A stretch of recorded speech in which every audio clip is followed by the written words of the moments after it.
गुरु अर्जन पातशाह की उच्चारण की हुई रामकली राग के अंदर जो बाणी रुत्ती की असी लड़ीवार विचार आरंभ की सी। इस बाणी के कुल 8 छंत हैं। हर छंत के नाल 2 श्लोक हैं।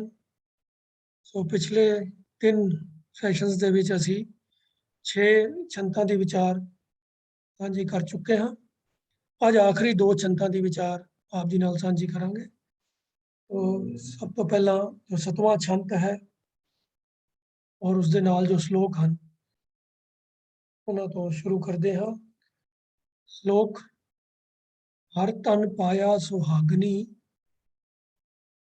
दौलत नाही चीत संत संजोगी नानका गृह प्रगटे प्रभ मीत।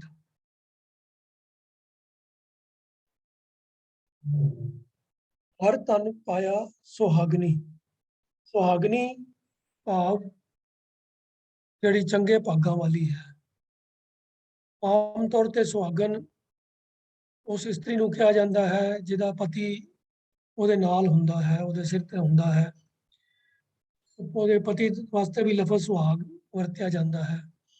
ਤੇ ਜਿਹਦਾ पति जिंदा ਹੋਵੇ ਉਹਦੇ ਨਾਲ ਰਹਿੰਦਾ ਹੋਵੇ ਉਹਨੂੰ ਸੁਹਾਗਨ ਵੀ ਕਿਹਾ ਜਾਂਦਾ ਹੈ। ਇਹਦੇ ਪਿੱਛੇ ਵੀ ਜੋ ਆਈਡੀਆ ਸੀਗਾ ਉਹ ਇਹ ਹੀ ਸੀਗਾ ਕਿ ਜਿਹਦਾ ਪਤੀ ਜਿਸ ਇਸਤਰੀ ਦੇ ਨਾਲ ਰਹਿੰਦਾ ਹੈ ਉਹ ਚੰਗੇ ਭਾਗਾਂ ਵਾਲੀ ਹੈ। तो इस करके उन्होंने सुहागनी तो लफज बदल के सुहागनी बन गया। सुहागनी का मतलब चंगे भागों वाली, तो वो तो ही लफज अगों सुहागनी बन जाता है।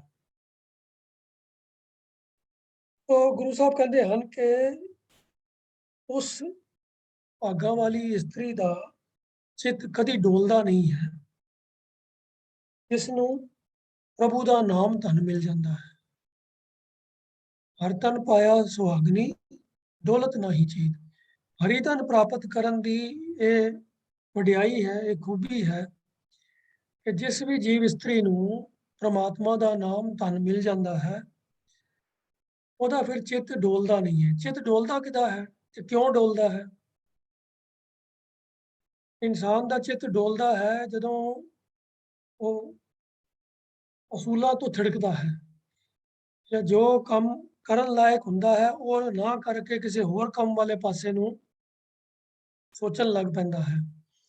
आम तौर पर जो डोलन का अर्थ है वो है टू स्वे, एक पासे तो दूजे पासे, जिवें पेंडुलम डोलता है, कभी एक पासे कभी दूजे पासे जाता है। ਤੇ ਮਨ ਡੋਲਣ ਦਾ ਵੀ ਭਾਵ ਇਹ ਹੁੰਦਾ ਹੈ ਵੀ ਮਨ ਜਿਵੇਂ ਕਿਸੇ ਇੱਕ ਚੀਜ਼ ਦਾ ਨਿਰਣਾ ਨਹੀਂ ਕਰ ਸਕਦਾ।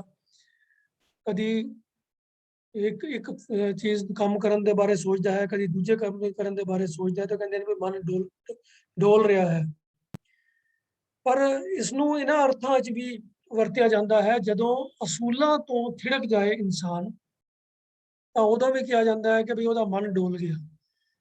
ਵੈਸੇ ਤਾਂ ਉਹ ਬੰਦਾ ਚੋਰੀ ਨਹੀਂ ਕਰਦਾ, पर बहुत ही कीमती सामने हीरा पिया सीगा, ਉਹਦਾ मन डोल गया तो उन्हें हीरा चुरा लिया।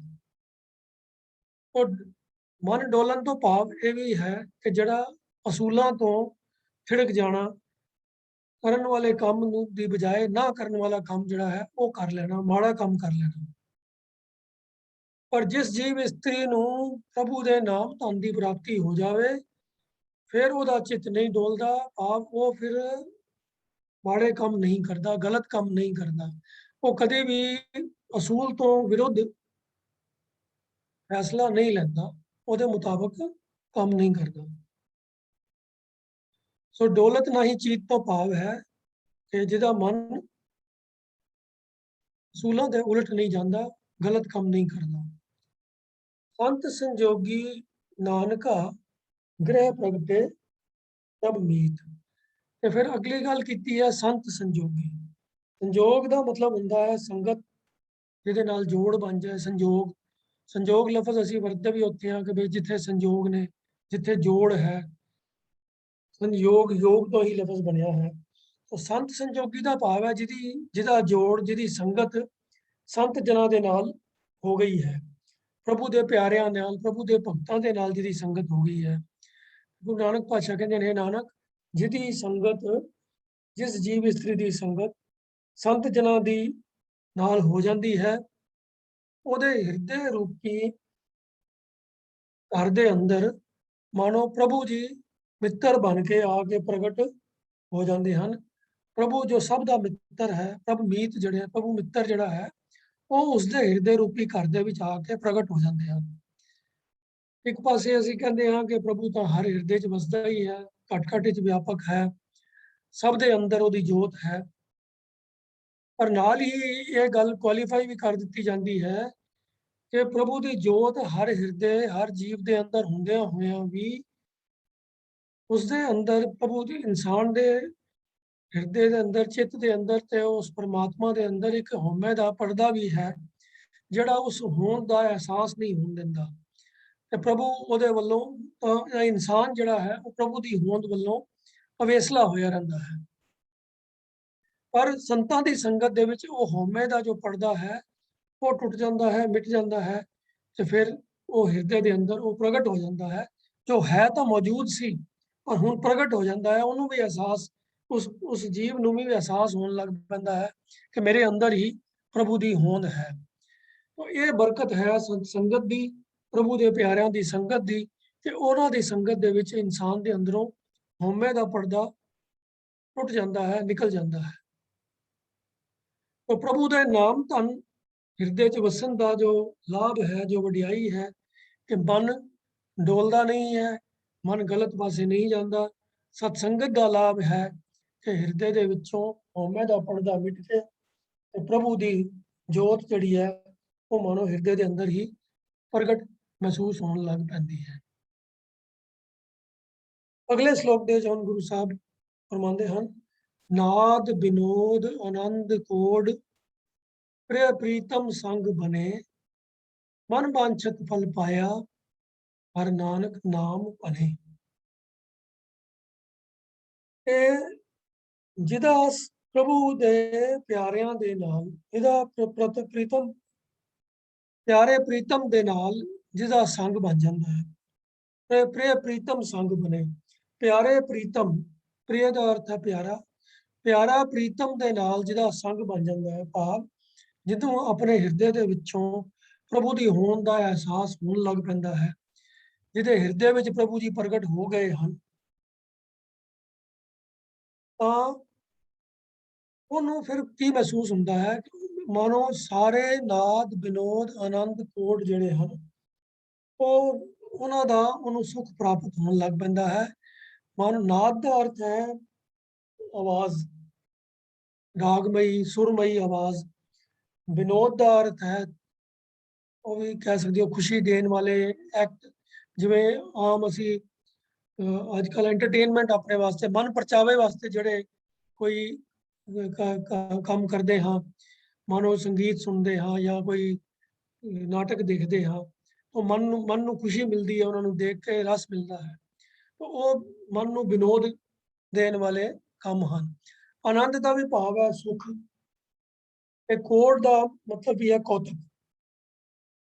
तो इन्हां सारिया चीज़ों के नाल जुड़िया मन नूं सुख का एहसास मिलता है, खुशी मिलती है। तो गुरु साहब कहते हैं कि ये जो दुनियावी तरीकों के नाल बंदा मन के सुख प्राप्त करने के यतन करता है, जिहड़े थोड़े चिर वास्ते होंदे हैं, कुछ समय वास्ते होंदे हैं ते फिर वो खत्म हो जाते हैं।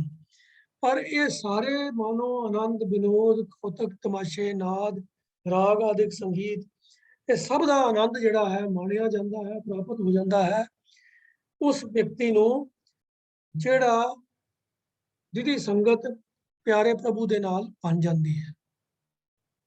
तो हिरदे दे विच प्रभु की होण का एहसास होण दे नाल जीवन आनंदमई हो जाता है, सुखमई हो जाता है। हिरदे दे विच सਦੀवी आनंद का एहसास पैदा हो जाता है। और इस दे नाल होर की हुंदा है, मन वांछत फल पाया हर नानक नाम बने। वांछत का मतलब होता है वो चीज़ जिसकी इच्छा की गई है। तो मन वांछत का अर्थ है जो भी मन की मुराद है, जो मन की इच्छा है। मन वांछत फल पाया, फल का अर्थ है वो रिजल्ट। आम तौर पर फल का मतलब होता है जो नतीजा, रिजल्ट।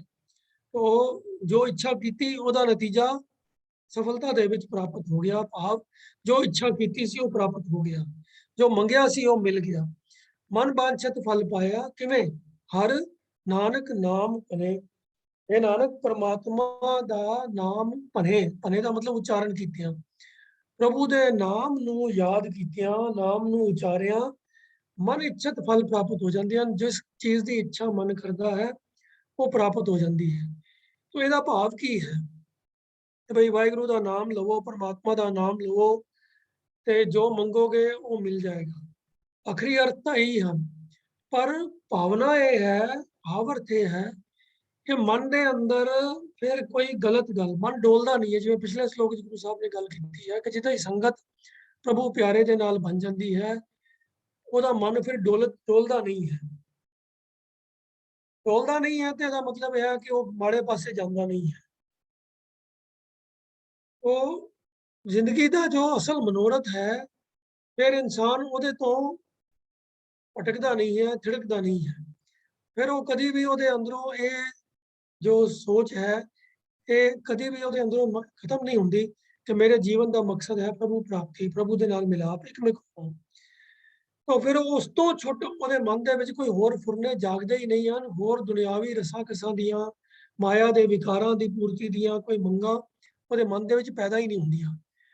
ਤਾਂ ਫਿਰ ਉਹਦੇ ਮਨ ਦੇ ਅੰਦਰ ਇੱਛਾ ਹੀ ਪ੍ਰਾਪਤ ਹੁੰਦੀ ਹੈ। ਉਹਦੇ ਮਨ ਦੇ ਅੰਦਰ ਇੱਛਾ ਹੀ ਪੈਦਾ ਹੁੰਦੀ ਹੈ ਕੇਵਲ ਤੇ ਕੇਵਲ ਪ੍ਰਭੂ ਦੇ ਪਿਆਰ ਦੇ ਵਿੱਚ ਜੁੜਨਾ ਤੇ ਪ੍ਰਭੂ ਦੇ ਪਿਆਰਿਆਂ ਦੀ ਸੰਗਤ ਕਰਨੀ। ਸੋ ਸਤ ਸੰਗਤ ਵਿੱਚ ਜੁੜਨਾ, ਪ੍ਰਭੂ ਦੀ ਸਿਫਤ ਸਲਾਹ ਨਾਲ ਜੁੜਨਾ, ਇਹੀ ਮਨ ਦੇ ਅੰਦਰ ਇੱਛਾ ਹੁੰਦੀ ਹੈ ਔਰ ਇਹ ਇੱਛਾ ਪੂਰੀ ਹੋ ਜਾਂਦੀ ਹੈ ਪ੍ਰਭੂ ਦੇ ਨਾਮ ਉਚਾਰਨ ਕੀਤਿਆਂ। ਸੋ ਮਨ ਬਾਂਛਤ ਫਲ ਪਾਇਆ, ਹਰ ਨਾਨਕ ਨਾਮ ਭਨੇ। तो मन ਦੇ ਵਿੱਚ ਇੱਛਾ ਹੀ ਪੈਦਾ ਹੁੰਦੀ ਹੈ ਕੇਵਲ ਪ੍ਰਭੂ ਦੇ ਪਿਆਰ ਦੇ ਨਾਲ ਜੁੜਨ ਦੀ, ਔਰ ਉਹ ਪ੍ਰਭੂ ਦੇ ਨਾਮ ਉਚਾਰਨ ਕੀਤਿਆਂ ਉਸ ਦੀ ਪ੍ਰਾਪਤੀ ਹੋ ਜਾਂਦੀ ਹੈ, ਉਹ ਇੱਛਾ ਪੂਰੀ ਹੋ ਜਾਂਦੀ ਹੈ।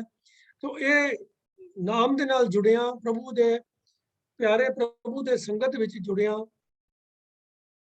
ਜਿਤਨੇ ਵੀ ਫਿਰ ਸੁੱਖ ਹਨ ਉਹਨਾਂ ਦਾ ਸਭ ਦਾ ਅਹਿਸਾਸ, ਨਾਦ ਵਿਨੋਦ ਆਨੰਦ ਖੋੜ ਉਹ ਹਿਰਦੇ ਵਿੱਚ ਆ ਜਾਂਦਾ ਹੈ। ਤੋ ਜਿਸ ਹਿਰਦੇ ਦੇ ਵਿੱਚ ਸੁੱਖ ਦਾ ਅਹਿਸਾਸ ਹੋਵੇ, ਆਨੰਦ ਦਾ ਅਹਿਸਾਸ ਹੋਵੇ, ਤਾਂ ਉੱਥੇ ਹੋਰ ਇੱਛਾਵਾਂ ਪੈਦਾ ਹੀ ਨਹੀਂ ਹੁੰਦੀਆਂ। ਮਨ ਦੀਆਂ ਇੱਛਾਵਾਂ ਪੈਦਾ ਹੁੰਦੀਆਂ ਹਨ ਜਿਹੜੇ ਦੁਨਿਆਵੀ ਰਸਾਂ ਕਸਾਂ ਦੀਆਂ ਜਾਂ ਹੋਰ ਵਿਕਾਰਾਂ ਦੀ ਪੂਰਤੀ ਦੀਆਂ ਇੱਛਾਵਾਂ ਪੈਦਾ ਤਾਂ ਹੁੰਦੀਆਂ ਨੇ ਉਸ ਮਨ ਵਿੱਚੋਂ ਜਿਹੜਾ ਮਨ ਬੇਚੈਨ ਹੁੰਦਾ ਹੈ, ਜਿਸ ਮਨ ਦੇ ਵਿੱਚ ਆਨੰਦ ਦੀ ਅਵਸਥਾ ਨਹੀਂ ਹੁੰਦੀ, ਜਿਹਦੇ ਅੰਦਰ ਚੈਨ ਸੁੱਖ ਨਹੀਂ ਹੁੰਦਾ।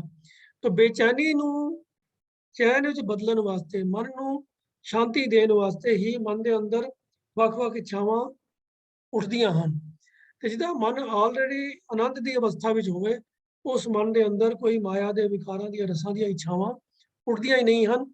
ਸੋ ਇਸ ਕਰਕੇ ਉਹ ਆਨੰਦ ਵਿਨੋਦ ਖੋੜ ਤਮਾਸ਼ੇ ਦਾ ਜੋ ਰਸ ਹੈ, ਜੋ ਨਾਦ ਦਾ ਰਸ ਹੈ, ਉਹ ਸਭ ਪ੍ਰਭੂ ਪਿਆਰੇ ਦੀ ਸੰਗਤ ਦੇ ਵਿੱਚੋਂ ਪ੍ਰਾਪਤ ਹੋ ਜਾਂਦਾ ਹੈ। ਤੇ ਫਿਰ ਮਨ ਦੇ ਅੰਦਰ ਕੇਵਲ ਤੇ ਕੇਵਲ ਉਸਦੇ ਨਾਮ ਨੂੰ ਯਾਦ ਕਰਨ ਦੀ, ਉਹਦੀ ਸਿਫਤ ਸਲਾਹ ਵਿੱਚ ਜੁੜਨ ਦੀ ਹੀ ਇੱਛਾ ਪੈਦਾ ਹੁੰਦੀ ਹੈ ਔਰ ਉਹ ਇੱਛਾ ਪ੍ਰਾਪਤ ਹੋ ਜਾਂਦੀ ਹੈ ਪ੍ਰਭੂ ਦਾ ਨਾਮ ਉਚਾਰਨ ਕੀਤੇ। ਇਸ ਤੋਂ ਅੱਗੇ ਹੁਣ ਜੋ ਛੰਤ ਹੈ ਉਹਦੇ ਵਿੱਚ ਜੋ ਆਖਰੀ 6ਵੀਂ ਰੁੱਤ ਹੈ ਹਿਮਕਰ ਰੁੱਤ, ਉਹਦਾ ਜ਼ਿਕਰ ਕਰਦੇ ਹਨ ਗੁਰੂ ਸਾਹਿਬ।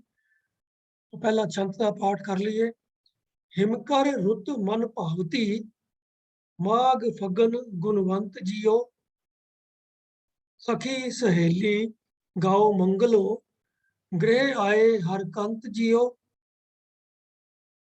गृह लाल आए मन त्याए, सेज सुंदर सोहिया, वन त्रिन त्रिभवन भय हरिया, देख दर्शन मोहिया, मिले स्वामी इच्छ पुन्नी, मन जपया निर्मल मंत जियो, बिनवंत नानक नित करो रलियां, हर मिले श्री धर कंत जी। तो हुण आखिरी दे जिहड़े 2 महीने हैं माघ ते फग्गन, इन्हां दे विच इह जिहड़ी रुत है इसनूं हिमकर रुत कहा जांदा है। हिम दा अर्थ हुंदा है बर्फ। हिमकर दा मतलब हो गया जदों बर्फ पैंदी है, जदों बर्फ गिरदी है, तो वो हिमकर रुत है। तो ये बर्फीली रुत है माघ ते फग्गन दे महीने च। हिंदुस्तान दे विच खास तौर ते नॉर्थन रीजन जिहड़ा है ਉਹਦੇ ਵਿੱਚ ਤਾਂ ਪਹਾੜਾਂ ਦੇ ਵਿੱਚ ਇਹਨਾਂ 2 ਮਹੀਨਿਆਂ 'ਚ ਬਥੇਰੀ ਬਰਫ਼ ਪੈਂਦੀ ਹੈ। तो इस रुत का नाम ही उस करके हिमकर रुत रखा गया है। तो एक गल तो पक्की होंदी है इस रुत के विच कि इस रुत के अंदर ਵੱਧ ਤੋਂ ਵੱਧ जिन्नी सर्दी इस मौसम में पैनी होंदी है वो पैंदी है। ਤੇ क्योंकि बर्फबारी होंदी है आवाजाई के साधन ਜਿਹੜੇ ਹਨ ਉਹਨਾਂ 'ਚ ਵੀ ਵਿਘਨ ਪੈ ਜਾਂਦਾ ਹੈ ਤੇ ਜਿਨ੍ਹਾਂ ਲੋਕਾਂ ਨੇ ਘਰੋਂ ਬਾਹਰ ਜਾ ਕੇ ਕੰਮ ਕਰਨੇ ਹੁੰਦੇ ਹਨ ਉਹ ਵੀ ਉਸ ਮੌਸਮ ਦੇ ਵਿੱਚ ਆਪਣੀ ਬਾਹਰ ਦੇ ਤੁਰਨ ਫਿਰਨ ਦੀ ਐਕਟੀਵਿਟੀ ਨੂੰ ਘਟਾ ਲੈਂਦੇ ਹਨ ਤੇ ਬਹੁਤਾ ਸਮਾਂ ਘਰ ਦੇ ਅੰਦਰ ਹੀ ਬਤੀਤ ਕਰਦੇ ਹਨ। ਇੱਕ ਤਾਂ ਇਹ ਕਿ ਬਾਹਰ ਠੰਡ ਇਤਨੀ ਜ਼ਿਆਦਾ ਹੁੰਦੀ ਹੈ ਕਿ ਉਹ ਸਰੀਰ ਵਾਸਤੇ ਆਰਾਮਦੇਹ ਨਹੀਂ ਹੁੰਦੀ। ਦੂਸਰੀ ਗੱਲ ਬਰਫ਼ਬਾਰੀ ਦੇ ਕਰਕੇ ਤੁਰਨ ਫਿਰਨ ਦੇ ਰਸਤੇ ਜਿਹੜੇ ਹਨ ਉਹਨਾਂ ਦੇ ਵਿੱਚ ਵੀ ਤੁਰਨਾ ਜਿਹੜਾ ਹੈ ਸੌਖਾ ਨਹੀਂ ਰਹਿੰਦਾ। ਉਹ ਇਸ ਕਰਕੇ ਵੀ ਲੋਕ ਜਿਹੜੇ ਹਨ ਇਹਨਾਂ ਸਰਦੀ ਦੇ ਜਿਹੜੇ ਖਾਸ ਬਰਫ਼ਬਾਰੀ ਦੇ ਮਹੀਨੇ ਹੁੰਦੇ ਹਨ ਉਹਨਾਂ ਦੇ ਵਿੱਚ ਜੋ ਆਪਣੇ ਘਰ ਦੀਆਂ ਜ਼ਰੂਰਤ ਦਾ ਸਮਾਨ ਹੈ ਉਹ ਪਹਿਲਾਂ ਤੋਂ ਇਕੱਠਾ ਕਰਕੇ ਰੱਖ ਲੈਂਦੇ ਹਨ।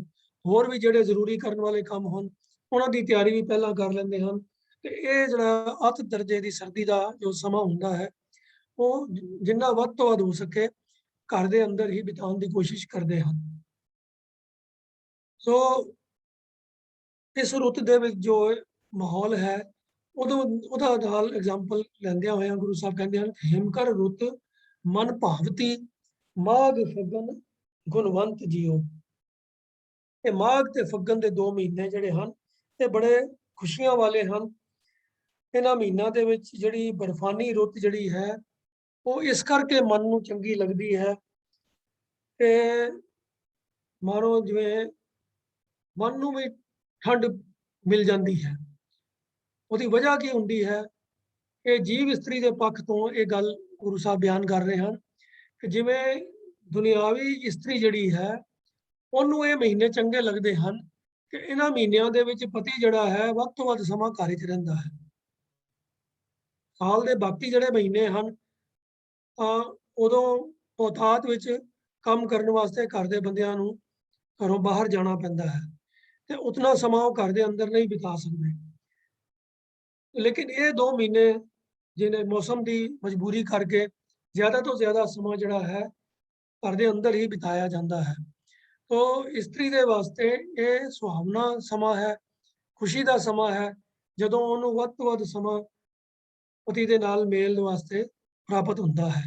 ਉਹਦੇ ਹਿਰਦੇ ਵਿੱਚ ਖੁਸ਼ੀ ਦਾ ਅਹਿਸਾਸ ਪੈਦਾ ਹੁੰਦਾ ਹੈ, ਮਨ ਦੇ ਵਿੱਚ ਚਾਅ ਮੰਗਲ ਖੁਸ਼ੀ ਦਾ ਦੇ ਭਾਵ ਪੈਦਾ ਹੁੰਦੇ ਹਨ। ਤਾਂ ਉਸੇ ਹੀ ਅਵਸਥਾ ਨੂੰ ਬਿਆਨ ਕਰਦੇ ਹੋਏ ਅਗਲੀ ਜਿਹੜੀ ਪੰਕਤੀ ਹੈ ਉਹਦੇ ਵਿੱਚ ਗੁਰੂ ਸਾਹਿਬ ਇਸੇ ਚਾਅ ਨੂੰ ਪ੍ਰਗਟ ਕਰਦਿਆਂ ਹੋਇਆਂ ਫਰਮਾਉਂਦੇ ਹਨ ਕਿ ਸਖੀ ਸਹੇਲੀ ਗਾਓ ਮੰਗਲੋ ਗ੍ਰਹਿ ਆਏ ਹਰ ਕੰਤ ਜੀ। तो शब्दावली भावें वही है जो दुनियावी स्त्री और पति के वास्ते वरती जाती है।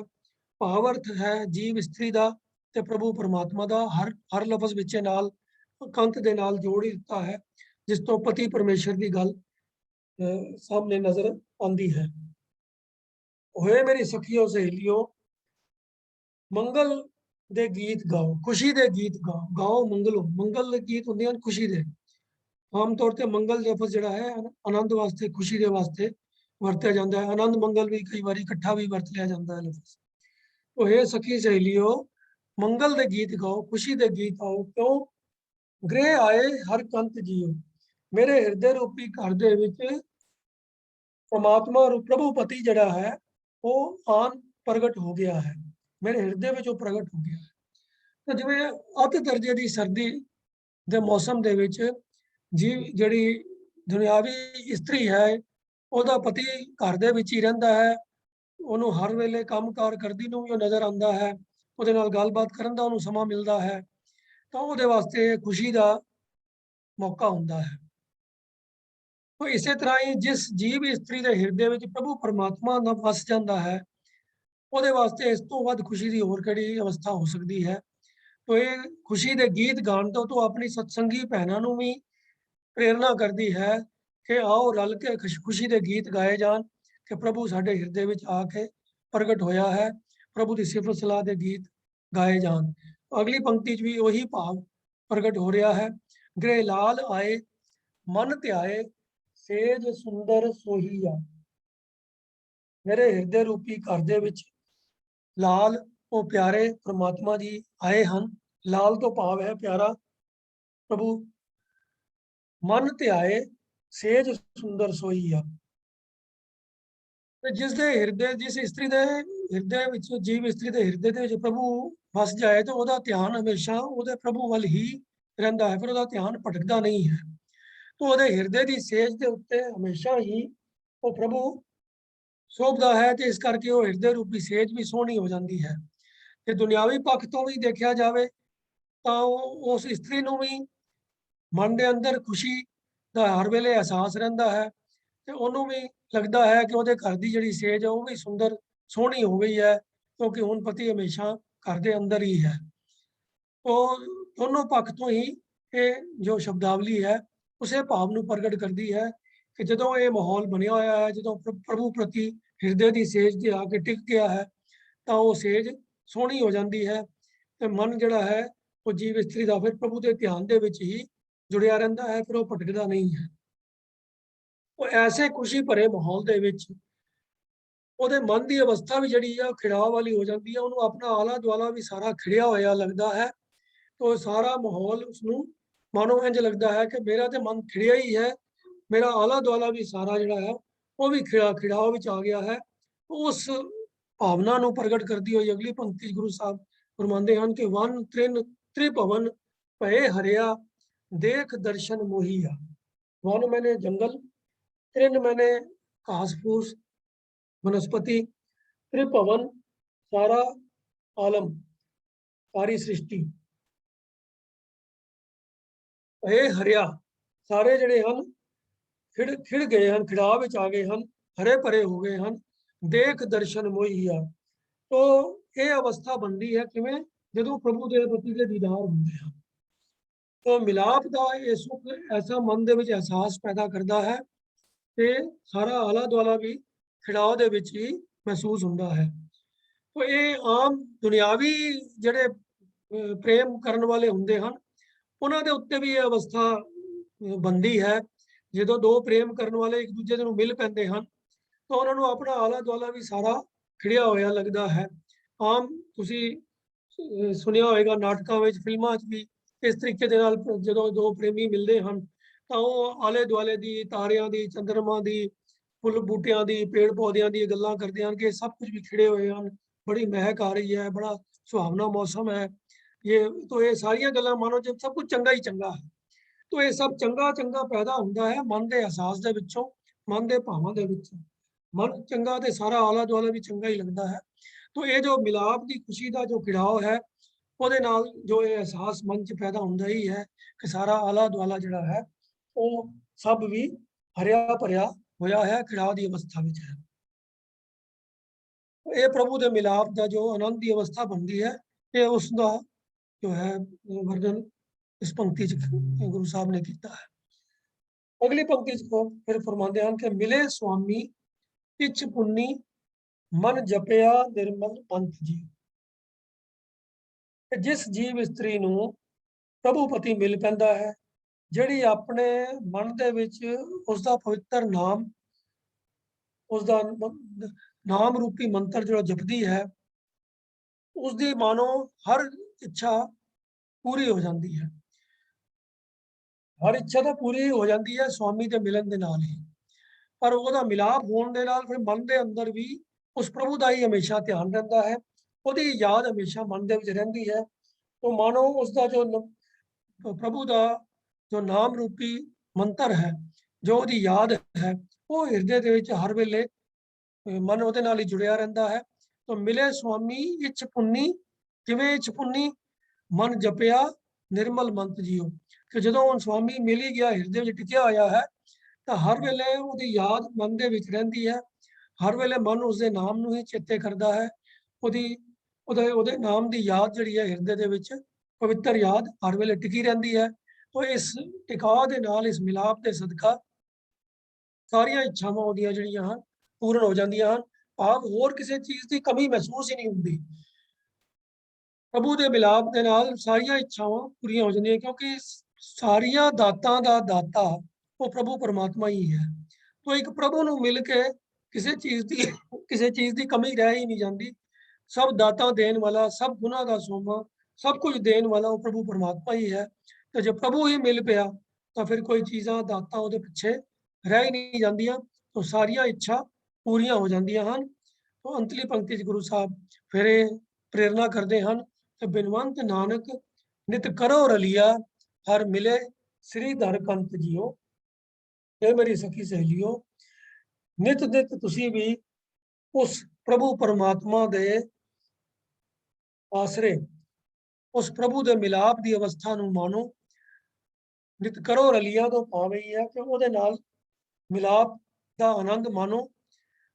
ਜਦੋਂ ਉਹ ਪ੍ਰਭੂ ਪਰਮਾਤਮਾ ਮਿਲਦਾ ਹੈ ਤੇ ਅੱਗੋਂ ਜਿਹੜੇ ਲਫ਼ਜ਼ ਹਨ ਉਹ ਸਾਰੇ ਹਰ ਤੇ ਸ੍ਰੀ ਧਰ, ਸ੍ਰੀ ਧਰ ਦਾ ਵੀ ਅਰਥ ਹੈ ਜੋ ਮਾਇਆ ਦਾ ਪਤੀ।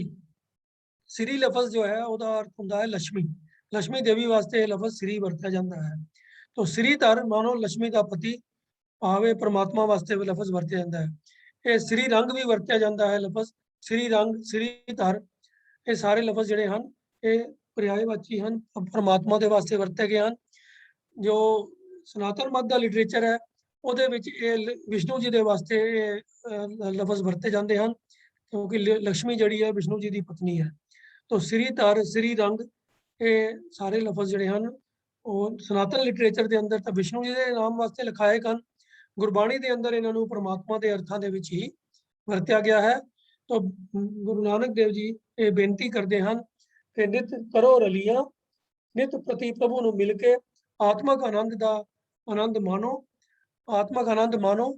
ਕਿਉਂਕਿ ਉਸ ਮਾਇਆ ਦੇ ਪਤੀ ਜੋ ਸ੍ਰੀ ਧਰ ਲక్ష్ਮੀ ਦਾ ਜੋ ਸਹਾਰਾ ਹੈ, ਉਹਦਾ ਜੋ ਮਾਲਕ ਹੈ, ਉਹ ਸੁਆਮੀ, ਉਹ ਕੰਤ, ਉਹ ਪਤੀ ਦਾ ਮਿਲਾਪ ਨਸੀਬ ਹੋਇਆ ਹੈ। तो इस मिलाप की खुशी का आनंद नित नित मानो, सदा ही मानो। अगले छंद के नाल हुण जोड़ा पहला श्लोक है, ये हुण अखीरला श्लोक है इस बाणी का। तो ये 7वें छंद के विच जिहड़ियां 6 रुत्तां हन दूजे तो लैके 7वें तक इन्हां दा वर्णन सारा आ गया है।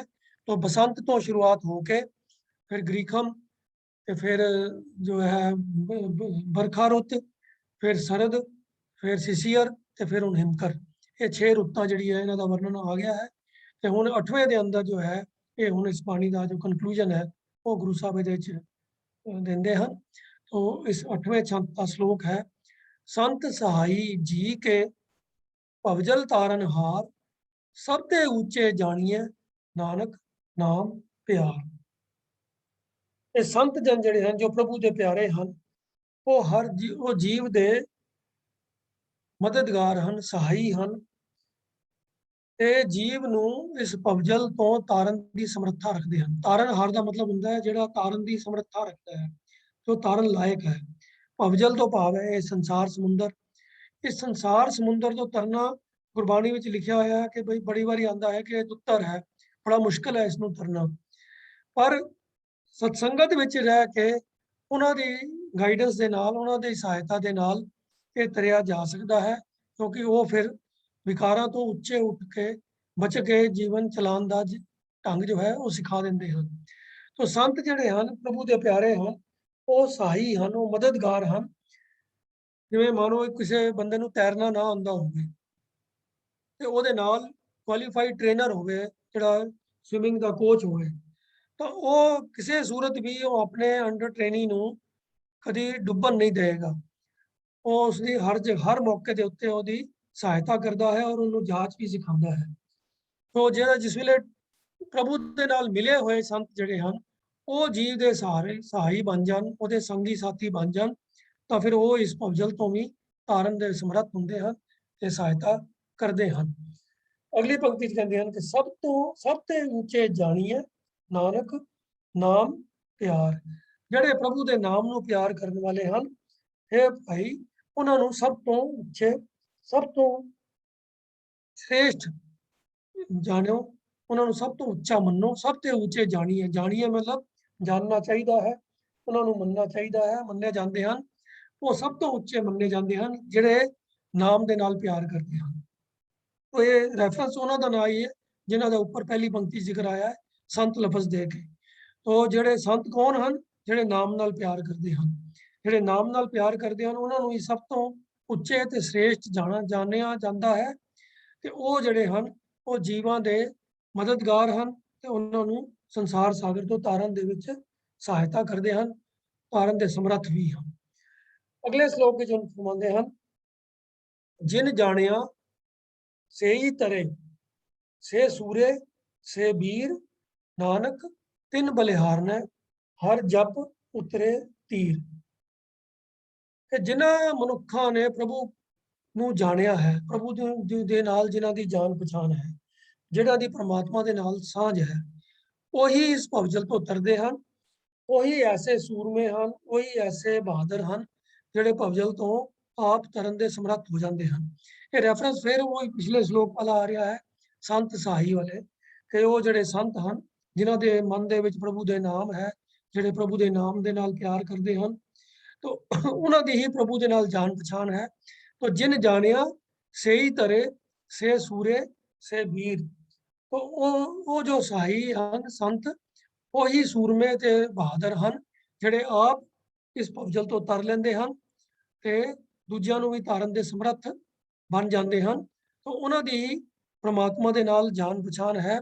जिन जानिया सेई तरे से सूरे से वीर नानक तिन बलिहार ने, ਇਹ ਨਾਨਕ ਉਹਨਾਂ ਤੋਂ ਮੈਂ ਸਦਕੇ ਜਾਂਦਾ ਹਾਂ, ਉਹਨਾਂ ਤੋਂ ਬਲਿਹਾਰ ਜਾਂਦਾ ਹਾਂ ਜਿਹੜੇ ਹਰ ਜਪ ਉਤਰੇ ਤੀਰ। ਤੀਰ ਦਾ ਅਰਥ ਹੁੰਦਾ ਹੈ ਕਿਨਾਰਾ, ਪਰਲਾ ਕੰਢਾ। ਤੋਂ ਜਿਹੜੇ ਪਾਰ ਹੋ ਜਾਂਦੇ ਹਨ ਇਸ ਭਵਜਲ ਤੋਂ, ਕਿਵੇਂ ਪਾਰ ਹੋਏ? ਹਰ ਜਪ, ਹਰੀ ਦਾ ਨਾਮ ਜਪ ਕੇ ਉਹ ਇਸ ਭਵਜਲ ਤੋਂ ਪਾਰ ਹੋ ਜਾਂਦੇ ਹਨ। ਉਹ ਸੂਰਬੀਰ, ਉਹ ਬਹਾਦਰ ਜਿਹੜੇ ਹਨ, ਉਹ ਜਿਹੜੇ ਸਭ ਦੇ ਸਹਾਈ ਹਨ, ਜਿਹੜੇ ਦੂਜਿਆਂ ਨੂੰ ਵੀ ਤਾਰਨ ਦੇ ਸਮਰੱਥ ਹਨ। ਉਹਨਾਂ ਤੋਂ ਮੈਂ ਸਦਕੇ ਜਾਂਦਾ ਹਾਂ ਕਿਉਂਕਿ ਉਹ ਆਪ ਤਾਂ ਤਰਦੇ ਹੀ ਹਨ, ਦੂਜਿਆਂ ਨੂੰ ਵੀ ਤਾਰਨ ਦੇ ਸਮਰੱਥ ਹਨ। ਤਾਂ ਉਹਨਾਂ ਤੋਂ ਮੈਂ ਬਲਿਹਾਰਨੇ ਜਾਂਦਾ ਹਾਂ ਜਿਹੜੇ ਹਰੀ ਦਾ ਨਾਮ ਜਪ ਕੇ ਇਸ ਭਵਜਲ ਤੋਂ ਪਾਰ ਹੋ ਜਾਂਦੇ ਹਨ। ਅੰਤ ਦੇ ਵਿੱਚ ਹੁਣ ਅਖੀਰਲਾ ਛੰਦ ਜੋ ਹੈ ਉਸ ਦੇ ਵਿੱਚ ਗੁਰੂ ਸਾਹਿਬ ਫਰਮਾਉਂਦੇ ਹਨ, ਚਰਨ ਬਿਰਾਜਿਤ ਸਭ ਉਪਰੇ ਮਿਟਿਆ ਸਗਲ ਕਲੇਸ਼ ਜਿਉ, ਆਵਨ ਜਾਵਨ ਦੁਖ ਹਰੇ हर भगत किया परवेश जियो, हर रंग राते सहज माते तिल ना मनते बीसरै, अज आप शरणी परे चरनी सरब गुण जगदीसरै, गोविंद गुण निध श्री रंग स्वामी आद को आदेश जियो, बिनवंत नानक मया तारो जुग जुगो ਇੱਕ ਵੇਸ ਜੀਓ। ਹੁਣ ਉਹਨਾਂ ਮਨੁੱਖਾਂ ਦੀ ਗੱਲ ਕਰ ਰਹੇ ਹਨ ਕਿ ਜਿਨ੍ਹਾਂ ਦੇ ਹਿਰਦੇ ਦੇ ਵਿੱਚ ਪ੍ਰਭੂ ਦੇ ਚਰਨ ਟਿਕੇ ਰਹਿੰਦੇ ਹਨ। ਚਰਨ ਵਿਰਾਜਿਤ, ਵਿਰਾਜਿਤ ਦਾ ਮਤਲਬ ਹੁੰਦਾ ਵਿਰਾਜਣਾ, ਟਿਕ ਜਾਣਾ। ਅਸੀਂ ਆਪਣੇ ਆਮ ਬੋਲ ਚਾਲ ਵਿੱਚ ਵੀ ਕਹਿੰਦੇ ਹਾਂ ਆਓ ਜੀ ਵਿਰਾਜੋ, ਇੱਥੇ ਵਿਰਾਜ ਲਓ, ਵਿਰਾਜ ਜਾਓ। ਭਾਵ ਕੀ ਆ ਕਿ ਇੱਥੇ ਬਹਿ ਜਾਓ, ਇੱਥੇ ਟਿਕ ਜਾਓ। ਤੇ ਚਰਨ ਵਿਰਾਜਿਤ, ਜਿਹਦੇ ਹਿਰਦੇ ਦੇ ਵਿੱਚ ਚਰਨ ਵਿਰਾਜਦੇ ਹਨ, ਚਰਨ ਟਿਕਦੇ ਹਨ। ਸਭ ਉਪਰੇ, ਤੇ ਹੋਰ ਸਭ ਖਿਆਲਾਂ ਤੋਂ, ਸਭ ਫੁਰਨਿਆਂ ਤੋਂ ਉੱਪਰ ਉਹ ਪ੍ਰਭੂ ਦੇ ਚਰਨ ਹੀ ਰਹਿੰਦੇ ਹਨ। ਹੁਣ ਇਹਦਾ ਭਾਵ ਕੀ ਹੈ? ਚਰਨ ਗੁਰਬਾਣੀ ਦੇ ਅੰਦਰ ਅਨੇਕਾਂ ਵਾਰੀ ਲਫ਼ਜ਼ ਇਸਤੇਮਾਲ ਹੋਇਆ ਹੈ ਔਰ ਇਸ ਸੈਂਸ ਵਿੱਚ ਇਸਤੇਮਾਲ ਹੋਇਆ ਹੈ ਕਿ ਹਿਰਦੇ ਦੇ ਵਿੱਚ ਚਰਨ ਟਿਕ ਜਾਂਦੇ ਹਨ। ਪਰ ਇਹ ਹਿਰਦੇ ਦੇ ਵਿੱਚ ਕਿਸੇ ਦੇ ਚਰਨ ਟਿਕਾਏ ਕਿਵੇਂ ਜਾ ਸਕਦੇ ਹਨ? ਕਿ ਆਪਰੇਸ਼ਨ ਕਰਕੇ ਅੰਦਰ ਫਿੱਟ ਕੀਤੇ ਜਾਂਦੇ ਹਨ? ਇਹ ਸਿਰਫ ਇੱਕ ਅਲੰਕਾਰ, ਰੂਪਕ ਅਲੰਕਾਰ ਜਿਹਨੂੰ ਕਹਿੰਦੇ ਨੇ, ਉਹ ਵਰਤਿਆ ਜਾਂਦਾ ਹੈ ਕਿ ਚਰਨ ਤੋਂ ਭਾਵ ਹੈ ਕਿਸੇ ਦੀ ਜਿਹਦੀ ਅਸੀਂ ਯਾਦ ਨਾਲ ਹਮੇਸ਼ਾ ਜੁੜੇ ਰਹਿੰਦੇ ਹਾਂ, ਜਿਹਦਾ ਅਸੀਂ ਸਨਮਾਨ ਕਰਦੇ ਹਾਂ, ਸਤਿਕਾਰ ਕਰਦੇ ਹਾਂ, ਉਹਦੇ ਚਰਨਾਂ ਵੱਲ ਅਸੀਂ ਧਿਆਨ ਕਰਦੇ ਹਾਂ। ਤਾਂ ਜਿਹਦੇ ਚਰਨ ਦੀ ਯਾਦ, ਜਿਹਦਾ ਸਤਿਕਾਰ, ਜਿਹਦੀ ਯਾਦ ਸਾਡੇ ਹਿਰਦੇ ਵਿੱਚ ਹੋਵੇ, ਤਾਂ ਉਹਦੇ ਵਾਸਤੇ ਇੱਕ ਮੁਹਾਵਰੇ ਰੂਪ ਵਿੱਚ ਗੱਲ ਵਰਤੀ ਜਾਂਦੀ ਹੈ ਕਿ ਉਹਦੇ ਚਰਨ ਮੇਰੇ ਹਿਰਦੇ 'ਚ ਵਸਦੇ ਹਨ। ਤਾਂ ਆਮ ਸਾਡੇ ਕਈ ਲੋਕੀ ਜਿਹੜੇ ਬਹੁਤ ਫਾਰਮੈਲਿਟੀ ਵਾਲੀਆਂ ਗੱਲਾਂ ਇੱਕ ਦੂਜੇ ਦੇ ਨਾਲ ਵੀ ਸ਼ੇਅਰ ਕਰਦੇ ਨੇ। ਤੇ ਕਿਸੇ ਨੂੰ ਪੁੱਛਿਆ ਜਾਂਦਾ ਹੈ, ਬਈ ਬੜੇ ਦਿਨਾਂ ਬਾਅਦ ਮਿਲਿਓ, ਕਿੱਥੇ ਰਹਿੰਦੇ ਹੋ? ਜੀ ਤੁਹਾਡੇ ਚਰਨਾਂ 'ਚ। ਉਹ ਕਹਿਣ ਤੋਂ ਭਾਵ ਕੀ ਹੁੰਦਾ ਹੈਗਾ ਕਿ ਮੈਂ ਭਾਵੇਂ ਤੁਹਾਡੇ ਤੋਂ ਦੂਰ ਰਹਿੰਦਾ, ਪਰ ਮੈਂ ਤੁਹਾਡੀ ਯਾਦ ਮੇਰੇ ਹਿਰਦੇ 'ਚ ਹਮੇਸ਼ਾ ਰਹਿੰਦੀ ਹੈ। ਤਾਂ ਚਰਨ ਵਿਰਾਜਿਤ, ਹਿਰਦੇ ਵਿੱਚ ਚਰਨ ਟਿਕਣ ਤੋਂ ਭਾਵ ਹੈ ਜਿਹਦੀ ਯਾਦ ਹਿਰਦੇ ਦੇ ਵਿੱਚ ਟਿਕੀ ਰਹੇ। ਤਾਂ ਜਿਨ੍ਹਾਂ ਦੇ ਹਿਰਦੇ ਦੇ ਵਿੱਚ ਪ੍ਰਭੂ ਦੀ ਯਾਦ ਟਿਕੀ ਰਹਿੰਦੀ ਹੈ ਔਰ ਸਭ ਤੋਂ ਉੱਪਰ ਰਹਿੰਦੀ ਹੈ, ਭਾਵ ਹੋਰ ਕੋਈ ਫੁਰਨਾ ਉੱਥੇ उपजदा ही नहीं है, होर ख्याल कोई आंदा ही नहीं है मन के अंदर। हर वक्त उस प्रभु की ही याद रहिंदी है। कोई दूसरे मायक संकल्प जिहड़े हन वो सब नीवे हो जाते हैं, कोई पिछे रह जाते हैं। प्रभु की याद ही सब तो उपर हो जाती है। तो जिहड़ा इस अवस्था च रहिंदा है ਉਹਦੇ ਵਾਸਤੇ ਕੀ ਹੁੰਦਾ ਹੈ, ਉਹਦਾ ਮਿਟਿਆ ਸਗਲ ਕਲੇਸ਼ ਜੀਓ। ਉਹਦੇ ਅੰਦਰੋਂ ਫਿਰ ਹਰੇਕ ਕਿਸਮ ਦਾ ਸਾਰਾ ਦੁੱਖ ਕਲੇਸ਼ ਖਤਮ ਹੋ ਜਾਂਦਾ ਹੈ। ਦੁੱਖ ਕਲੇਸ਼ਾਂ ਦਾ ਸਾਰਾ ਰੂਟ ਕਾਜ਼ ਕੀ ਹੈ? ਇਨਸਾਨ ਨੂੰ ਕੋਈ ਦੁੱਖ ਜਾਂ ਕਲੇਸ਼ ਹੁੰਦਾ ਕਿਉਂ ਹੈ? ਉਹ ਤਾਂ ਹੀ ਹੁੰਦਾ ਹੈ ਕਿ ਮਨ ਦੇ ਅੰਦਰ ਮਾਇਕ ਫੁਰਨੇ ਪੈਦਾ ਹੁੰਦੇ ਹਨ, ਕਈ ਤਰ੍ਹਾਂ ਦੀਆਂ ਕਾਮਨਾਵਾਂ ਪੈਦਾ ਹੁੰਦੀਆਂ ਹਨ। ਫਿਰ ਜਦੋਂ ਉਹ ਕਾਮਨਾਵਾਂ ਪੂਰੀਆਂ ਨਹੀਂ ਹੁੰਦੀਆਂ ਤੇ ਮਨ ਦੁਖੀ ਹੁੰਦਾ ਹੈ। ਤੇ ਜੇ ਮਨ ਦੇ ਵਿੱਚ ਫੁਰਨੇ ਹੀ ਨਾ ਫੁਰਨ, ਕੋਈ ਕਾਮਨਾ ਪੈਦਾ ਹੀ ਨਾ ਹੋਵੇ, ਕੋਈ ਦੁਨਿਆਵੀ ਪਦਾਰਥਾਂ ਦੀ ਇੱਛਾ ਹੀ ਨਾ ਪੈਦਾ ਹੋਵੇ, ਨਾ ਇੱਛਾ ਪੈਦਾ ਹੋਵੇ, ਨਾ ਉਹਦੀ ਥੋੜ ਮਹਿਸੂਸ ਹੋਵੇ, ਨਾ ਉਹਦੀ ਕਮੀ ਹੋਵੇ, ਨਾ ਉਸ ਨੂੰ ਪ੍ਰਾਪਤ ਕਰਨ ਦਾ ਫੇਲਿਅਰ ਹੋਵੇ, ਤੇ ਨਾ ਹੀ ਦੁੱਖ ਪੈਦਾ ਹੋਵੇ। तो जब प्रभु की याद में जुड़िया हुआ मन है, उस मन के अंदर कोई मायक फुरने फुरदे ही नहीं हैं, इस करके कोई कलेश भी नहीं होता, कोई दुख नहीं होता। सो चरण विराजित सब ऊपरे, मिटिया सगल क्लेश जियो, आवन जावन दुख हरे, हर भगत किया परवेश जियो। तो जिन्हां दे अंदर उस परमात्मा की भगती का प्रवेश हो जाता है, ਜਿਹੜੇ ਉਸ परमात्मा ਦੇ रंग परमात्मा ਦੇ जिन्हां दे अंदर उसकी भगती आके वस जाती है। और भगत किया प्रवेश तो भाव की है कि जिन्हां दे हिरदे दे विच परमात्मा की भगती प्रवेश कर जाती है। प्रवेश करना मतलब है प्रवेश कर गई, मतलब टिक गई। उन्हां दे हिरदे दे अंदर परमात्मा की भगती ही, ਜਦੋਂ परमात्मा ਦੀ याद उन्हां दे हिरदे च हमेशा रहिंदी है, ਤਾਂ ਉਹ ਉਹਦੀ ਸਿਫਤ ਸਲਾਹ ਦੇ ਨਾਲ ਵੀ ਜੁੜੇ ਰਹਿੰਦੇ ਹਨ। ਉਹਦੀ ਸਿਫਤ ਸਲਾਹ ਕਰਨਾ ਹੀ ਉਹਦੀ ਭਗਤੀ ਹੈ। तो ਜਿਹੜੇ ਉਹਦੀ ਭਗਤੀ ਕਰਦੇ ਰਹਿੰਦੇ ਹਨ, ਉਹਨਾਂ ਦਾ ਫਿਰ ਆਉਣ ਜਾਣ ਦਾ ਜਨਮ ਮਰਨ ਦਾ ਗੇੜ ਜਿਹੜਾ ਹੈ ਉਹ ਵੀ ਖਤਮ ਹੋ ਜਾਂਦਾ, ਨਾਸ ਹੋ ਜਾਂਦਾ ਹੈ। ਇਹ ਆਉਣ ਜਾਣ ਦਾ ਗੇੜ ਪੈਂਦਾ ਕਿਉਂ ਹੈ? ਜਨਮ ਮਰਨ ਦਾ ਗੇੜ ਕਿਉਂ ਪੈਂਦਾ ਹੈ? ਕਿਉਂਕਿ ਇਨਸਾਨ ਮਾਇਕ ਵਿਕਾਰਾਂ ਦੇ ਪ੍ਰਾਪਤੀ ਦੇ ਵਿੱਚ ਉਲਝਿਆ ਰਹਿੰਦਾ, ਵਿਕਾਰਾਂ ਦੇ ਅਧੀਨ ਕਰਮ ਕਰਦਾ ਹੈ।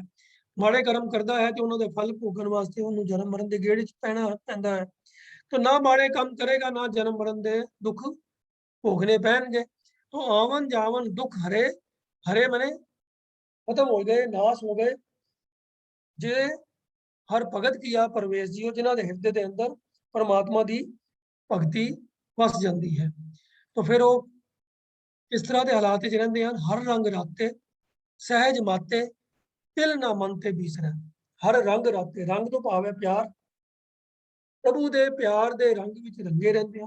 राते मैंने रंगे हुए। राता रत्ता लफज आम तौर पर लाल रंग वास्ते भी वरत्या जाता है, प्यार वास्ते भी वरत्या जाता है। ते राते का मतलब होंदा है रंगिया होया, परमात्मा दे विच खचत होया, मिकमिक होया होया।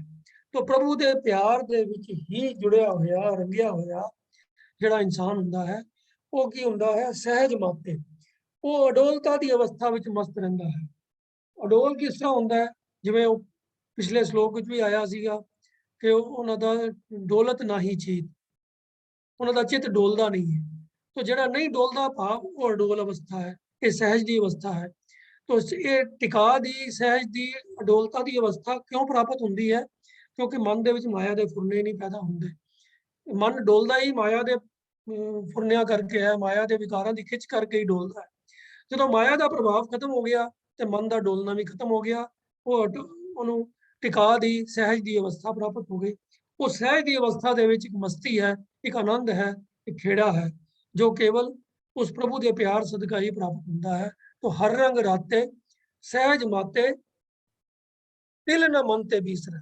तिल मैंने बिल्कुल रत्ता पर भी जरा जिन्ना भी मामूली जिन्ना भी ਉਹਨਾਂ ਦੇ ਮਨ ਤੋਂ ਫਿਰ ਪ੍ਰਭੂ ਦੀ ਯਾਦ ਜਿਹੜੀ ਹੈ, ਪ੍ਰਭੂ ਦਾ ਪਿਆਰ ਕਦੀ ਵਿਸਰਦਾ ਨਹੀਂ ਹੈ, ਭੁੱਲਦਾ ਨਹੀਂ ਹੈ। ਜਿਹੜਾ ਇਹ ਐਸਾ अलौकिक आनंद ਜਿਹੜਾ ਹੈ जिस करके प्राप्त ਹੁੰਦਾ ਹੋਵੇ, ਤਾਂ ਕੋਈ ਇਨਸਾਨ ਉਸ ਅਵਸਥਾ ਤੋਂ ਕਿਉਂ ਟੁੱਟਣਾ ਚਾਹੇਗਾ? ਜਿਹਨੂੰ ਇਹ ਐਸਾ ਕੰਟੀਨਿਊਸ ਲਗਾਤਾਰ ਇੱਕ ਰਸ ਆਨੰਦ ਪ੍ਰਾਪਤ ਹੋ ਜਾਵੇ, ਉਹਦਾ ਤਾਂ ਕਦੀ ਚਿੱਤ ਕਰੇਗਾ ਹੀ ਨਹੀਂ ਕਿ ਮੈਂ ਇਸ ਅਵਸਥਾ ਨੂੰ ਕਦੀ ਛੱਡ ਕੇ ਕਿਧਰੇ ਹੋਰ ਜਾਵਾਂ। तो इस करके वो प्रभु की याद ਉਹਦੇ ਮਨ ਤੋਂ ਕਦੀ ਭੁੱਲਦੀ ਹੀ ਨਹੀਂ ਹੈ, ਹਮੇਸ਼ਾ ਹੀ ਉਹਦੇ ਨਾਲ ਜੁੜਿਆ ਰਹਿੰਦਾ ਹੈ, ਉਹਦੇ ਰੰਗ ਪਿਆਰ ਦੇ ਰੰਗ ਵਿੱਚ ਰੰਗਿਆ ਰਹਿੰਦਾ ਹੈ। तो इस करके ਉਹਦੇ ਅੰਦਰੋਂ ਫਿਰ जो जिस वजह करके ਵਿਛੋੜਾ ਹੋਇਆ ਸੀ परमात्मा ਤੋਂ, ਉਹ ਚੀਜ਼ ਵੀ ਉਹਦੇ ਅੰਦਰੋਂ ਨਿਕਲ ਜਾਂਦੀ ਹੈ। ਉਹ ਸੀ ਕਿ ਤਜ ਆਪ, ਉਹ ਜੋ ਆਪਾ ਭਾਵ ਹੈ, ਜੋ ਹਉਮੈ ਦਾ ਭਾਵ ਹੈ, ਉਹ ਉਸ ਹੰਕਾਰ ਨੂੰ ਵੀ ਫਿਰ ਉਹ ਆਪਣੇ ਅੰਦਰੋਂ ਕੱਢ ਦਿੰਦਾ ਹੈ, ਖਤਮ ਕਰ ਦਿੰਦਾ ਹੈ। ਤਜ ਆਪ ਸ਼ਰਨੀ ਪਰੇ ਚਰਨੀ, ਉਹ ਪ੍ਰਭੂ ਦੇ ਚਰਨਾਂ ਦੀ ਸ਼ਰਨ ਚ ਪੈ ਜਾਂਦਾ ਹੈ। ਪ੍ਰਭੂ ਪਰਮਾਤਮਾ ਦੇ ਚਰਨਾਂ ਭਾਵ ਪ੍ਰਭੂ ਦੀ ਯਾਦ, ਪ੍ਰਭੂ ਦੇ ਪਿਆਰ ਦੇ ਵਿੱਚ, ਪ੍ਰਭੂ ਦੀ ਯਾਦ ਦੇ ਅੰਦਰ ਉਹਦੀ ਸ਼ਰਨ ਚ ਪੈ ਜਾਂਦਾ ਹੈ। ਉਹਨੂੰ ਫਿਰ ਕਿਸੇ ਹੋਰ ਦਾ ਆਸਰਾ ਨਹੀਂ ਰਹਿੰਦਾ, ਉਹ ਹੋਰ ਕਿਸੇ ਪਾਸੇ ਝਾਕ ਰੱਖਦਾ ਹੀ ਨਹੀਂ ਹੈ, ਕੇਵਲ ਤੇ ਕੇਵਲ ਪ੍ਰਭੂ ਦੀ ਯਾਦ ਦੇ ਵਿੱਚ ਹੀ ਜੁੜਿਆ ਰਹਿੰਦਾ ਹੈ। ਤੇ ਉਸ ਪਰਮਾਤਮਾ ਦੇ ਗੁਣਾਂ ਦੇ ਨਾਲ ਉਹਦੀ ਸੁਰਤ ਜਿਹੜੀ ਹੈ ਉਹ ਜੁੜੀ ਰਹਿੰਦੀ ਹੈ। ਜਿਹੜਾ ਸਾਰੇ ਗੁਣਾਂ ਦਾ ਮਾਲਕ, ਜਗਤ ਦਾ ਸੁਆਮੀ, ਉਹ ਪ੍ਰਭੂ ਪਰਮਾਤਮਾ ਹੈ। ਉਸੇ ਦੀ ਸ਼ਰਨ ਵਿੱਚ ਉਹ ਪਿਆ ਰਹਿੰਦਾ ਹੈ ਤੇ ਆਪਣੇ ਅੰਦਰੋਂ ਆਪਾ ਭਾਵ ਖਤਮ ਕਰ ਦਿੰਦਾ ਹੈ। ਤਜ ਆਪ ਸ਼ਰਨੀ ਪਰੇ ਚਰਨੀ, ਸਰਬ ਗੁਣ ਜਗਦੀਸ਼ਰ, ਸਾਰੇ ਗੁਣਾਂ ਦਾ ਮਾਲਕ, ਸਾਰੇ ਜਗਤ ਦਾ ਰਚਣ ਵਾਲਾ, ਸਾਰੇ ਜਗਤ ਦਾ ਮਾਲਕ ਜੋ ਜਗਦੀਸ਼ਰ ਉਹ ਪ੍ਰਭੂ ਪਰਮਾਤਮਾ ਹੈ, ਉਹ ਉਹਦੇ ਚਰਨਾਂ ਦੀ ਸ਼ਰਨ ਵਿੱਚ ਹੀ ਪਿਆ ਰਹਿੰਦਾ ਹੈ। ਪਰਮਾਤਮਾ ਦੇ ਚਰਨ ਕੋਈ ਸਥੂਲ ਚਰਨ ਤਾਂ ਹੈ ਹੀ ਨਹੀਂ, ਤਾਂ ਪਰਮਾਤਮਾ ਦੇ ਚਰਨ ਹਨ ਪਰਮਾਤਮਾ ਦੀ ਯਾਦ, ਤਾਂ ਉਸ ਪਰਮਾਤਮਾ ਦੀ ਯਾਦ ਦੇ ਨਾਲ ਹੀ ਜੁੜਿਆ ਰਹਿੰਦਾ ਹੈ। ਆਖਰੀ ਪੰਕਤੀਆਂ ਦੇ ਵਿੱਚ ਗੁਰੂ ਸਾਹਿਬ ਫਰਮਾਉਂਦੇ ਹਨ ਕਿ ਗੋਬਿੰਦ ਗੁਣ ਨਿਧ ਸ੍ਰੀ ਰੰਗ ਸੁਆਮੀ, ਆਦ ਕੋ ਆਦੇਸ਼ ਜੀਓ। ਇਹ ਸਾਰੇ ਪ੍ਰਭੂ ਪਰਮਾਤਮਾ ਦੇ ਹੀ ਸਿਫਾਤੀ ਨਾਮ ਹਨ। ਗੋਬਿੰਦ ਵੀ ਪਰਮਾਤਮਾ ਵਾਸਤੇ ਆਇਆ ਹੈ, ਗੁਣ ਨਿਧ ਗੁਣਾ ਦਾ ਖਜ਼ਾਨਾ, ਸ੍ਰੀ ਰੰਗ ਉਹ ਵੀ ਜੋ ਹੈ ਮਾਇਆ ਦਾ ਪਤੀ, ਸ੍ਰੀ ਲక్ష్ਮੀ ਰੰਗ ਜਿਹੜਾ ਉਸ ਨਾਲ ਪਿਆਰ ਕਰਨ ਵਾਲਾ, ਸ੍ਰੀ ਰੰਗ ਭਾਵ ਅਖਰੀ ਅਰਥ ਹੋ ਗਿਆ ਵਿਸ਼ਨੂੰ, ਪਰਮਾਤਮਾ ਦੇ ਵਾਸਤੇ ਵਰਤਿਆ ਗਿਆ ਹੈ। ਸੁਆਮੀ ਦਾ ਅਰਥ ਹੈ ਮਾਲਕ। ਆਦ ਮੈਨੇ ਜੋ ਸਭ ਦਾ ਮੂਲ ਹੈ, ਸਾਰੀ ਸ੍ਰਿਸ਼ਟੀ ਦਾ ਮੁੱਢ ਹੈ। तो आदेश तो भाव है नमस्कार। तो हे भाई उस गुना दे खजाने, सृष्टि दे मालक, सारी माया दा जो पति जो परमात्मा है, जो सारी सृष्टि दा मूल है, उसे नू ही आदेश करो, उसे नू ही नमस्कार करो। ये आदेश लफज जपजी बाणी च भी वरत्या गया है, आदेश तिस है आदेश, उत्थे भी इहदा भाव है नमस्कार। आम तौर ते जोगियां दे विच ये लफज ज़्यादा पॉपुलर है, वो लोग इसका इस्तेमाल करते हैं। पावर से है नमस्कार। तो गोविंद गुण निध श्री रंग स्वामी, आद को आदेश जियो, वो परमात्मा जो सब गुणों का खजाना है, जो माया का मालक है, सारी सृष्टि का मालक है, सारी सृष्टि का मूल है, उसे नू ही हमेशा नमस्कार करो। नमस्कार करन तो भाव की है कि ਉਹਦੇ ਅੱਗੇ ਉਹਦੇ ਹੁਕਮ ਦੀ ਪਾਲਣਾ ਕਰੋ, ਉਹਦੀ ਰਜ਼ਾ ਦੇ ਵਿੱਚ ਹੀ ਰਾਜ਼ੀ ਰਹੋ। ਬਿਨਵੰਤ ਨਾਨਕ ਮਾਇਆ ਧਾਰੋ, जुग जुगो एक वेश जी। अंत विच फिर गुरु साहब बेनती करन दी जाच सिखांदे होए कहंदे हन ते नानक दास बेनती करदा है, हे प्रभु मेरे उत्ते मेहर कर ते मैं भी तेरा नाम जपदा रवां। तेरा हरेक जुग विच इक्को एक अटल वेश है, तू सब जुगां दे विच इक्को समान है। एक समान तो परमात्मा ही ऐसा है जो समय दे नाल कदी बदलदा नहीं है, इसे ਲਈ ਉਸ ਨੂੰ ਅਕਾਲ ਵੀ ਕਿਹਾ ਜਾਂਦਾ ਹੈ, ਜਿਹਦੇ ਉੱਤੇ ਸਮੇਂ ਦਾ ਕੋਈ ਪ੍ਰਭਾਵ ਨਹੀਂ ਹੈ। ਤਾਂ ਜੁਗ ਜੁਗੋਂ ਇੱਕ ਵੇਸ ਹੈ, ਜੁਗਾਂ ਜੁਗਾਂ ਚ ਭਾਵ ਹਰ ਸਮੇਂ ਦੇ ਵਿੱਚ ਇੱਕੋ ਤਰ੍ਹਾਂ ਦਾ ਇੱਕ ਅਵਸਥਾ ਵਿੱਚ ਰਹਿਣ ਵਾਲਾ ਕੇਵਲ ਤੇ ਕੇਵਲ ਪਰਮਾਤਮਾ ਹੈ, ਜਿਹਦੇ ਉੱਤੇ ਸਮੇਂ ਦਾ ਕੋਈ ਪ੍ਰਭਾਵ ਨਹੀਂ ਹੈ। तो इस करके ਉਹਦੇ ਅੱਗੇ ਹੀ ਬੇਨਤੀ ਹੈ, ਮਾਇਆ ਦਾ ਅਰਥ ਕਿਰਪਾ, ਦਇਆ, ਬਖਸ਼ਿਸ਼। हे नानक मेरी ये बेनती है कि प्रभु जी मेरे ते कृपा करो, बख्शिश करो कि मैं भी ਤੁਹਾਡਾ ਨਾਮ ਜਪਦਾ ਰਹਾ, ਉਸ ਪ੍ਰਭੂ ਦਾ ਨਾਮ ਜਪਦਾ ਰਹਾਂ। ਤੁਹਾਡਾ ਜਿਹੜਾ ਕਿ ਸਾਰੇ ਯੁਗਾਂ ਵਿੱਚ ਇੱਕੋ ਹੀ ਅਵਸਥਾ ਵਿੱਚ ਰਹਿੰਦਾ ਹੈ, ਕਦੀ ਵੀ ਜਿਹਦੇ ਉੱਤੇ ਸਮੇਂ ਦਾ ਕੋਈ ਪ੍ਰਭਾਵ ਨਹੀਂ ਪੈਂਦਾ। तो ਇਹ ਪ੍ਰਮਾਤਮਾ ਦੀ ਸਿਫਤਾਂ ਇਹਨਾਂ ਦੋ ਪੰਕਤੀਆਂ ਦੇ ਵਿੱਚ ਵੱਖ-ਵੱਖ ਨਾਵਾਂ ਦੇ ਨਾਲ ਕੀਤੀਆਂ ਗਈਆਂ ਹਨ ਅਤੇ ਇਹ ਮਨੋਕਾਮਨਾ ਜ਼ਾਹਿਰ ਕੀਤੀ ਗਈ ਹੈ, ਪ੍ਰਗਟ ਕੀਤੀ ਗਈ ਹੈ ਕਿ ਪ੍ਰਭੂ ਦੇ ਅੱਗੇ ਬੇਨਤੀ ਕਰਕੇ, ਪ੍ਰਭੂ ਜੀ ਬਖਸ਼ਿਸ਼ ਕਰਕੇ ਆਪਣੇ ਨਾਮ ਦੀ ਦਾਤ ਸਾਨੂੰ ਵੀ ਬਖਸ਼ੋ। तो बाणी का जो मुख मैसेज है वो थ्रू आउट यही है कि रुत कोई भी होवे, समा कोई भी होवे, माहौल कुछ भी होवे, ਉਹੀ ਜੀਵ ਆਨੰਦ ਦੀ ਅਵਸਥਾ 'ਚ ਰਹਿੰਦੇ ਹਨ। ਉਹੀ ਜੀਵ ਇਸ ਭਵਜਲ ਤੋਂ ਪਾਰ ਹੋ ਜਾਂਦੇ ਹਨ ਜਿਹੜੇ ਪ੍ਰਭੂ ਦੇ ਨਾਮ ਦੇ ਨਾਲ ਜੁੜੇ ਰਹਿੰਦੇ ਹਨ। ਇਹਦੇ ਵਿੱਚ ਸੰਤ ਸਹਾਈ ਹੁੰਦੇ ਹਨ, ਭਾਵ ਜਿਹੜੇ ਪ੍ਰਭੂ ਦੇ ਪਿਆਰੇ ਹਨ, ਜਿਹੜੇ ਆਪ ਪ੍ਰਭੂ ਨਾਲ ਜੁੜੇ ਹੋਏ ਹਨ, ਉਹ ਪ੍ਰਭੂ ਦੇ ਨਾਲ ਮਿਲਾਪ ਕਰਾਉਣ ਦੇ ਵਿੱਚ ਸਹਾਈ ਹੁੰਦੇ ਹਨ। ਉਹਨਾਂ ਦੀ ਸੰਗਤ ਦੇ ਵਿੱਚ ਰਹਿ ਕੇ ਹੀ ਪ੍ਰਭੂ ਦੇ ਨਾਲ ਜੁੜਿਆ ਜਾ ਸਕਦਾ ਹੈ ਤੇ ਉਹਨਾਂ ਦੀ ਸੰਗਤ ਮਿਲਦੀ ਹੈ ਪ੍ਰਭੂ ਦੀ ਬਖਸ਼ਿਸ਼ ਦੇ ਨਾਲ। ਤਾਂ ਇਸ ਲਈ ਇਹ ਜੋ ਸਾਈਕਲ ਹੈ, ਜੋ ਸਰਕਲ ਹੈ, ਇਹ ਐਵੇਂ ਹੀ ਕੰਪਲੀਟ ਹੁੰਦਾ ਹੈ ਕਿ ਜੀਵ ਆਪਾ ਭਾਵ ਤਿਆਗ ਕੇ ਸਤਸੰਗਤ ਦੇ ਵਿੱਚ ਜੁੜ ਕੇ ਪ੍ਰਭੂ ਪਰਮਾਤਮਾ ਦੇ ਅੱਗੇ ਬਖਸ਼ਿਸ਼ ਦੀ ਬੇਨਤੀ ਕਰੇ, ਉਹਦੀ ਰਜ਼ਾ ਦੇ ਵਿੱਚ ਉਹਦੀ ਬਖਸ਼ਿਸ਼ ਦੀ ਕਾਮਨਾ ਕਰੇ।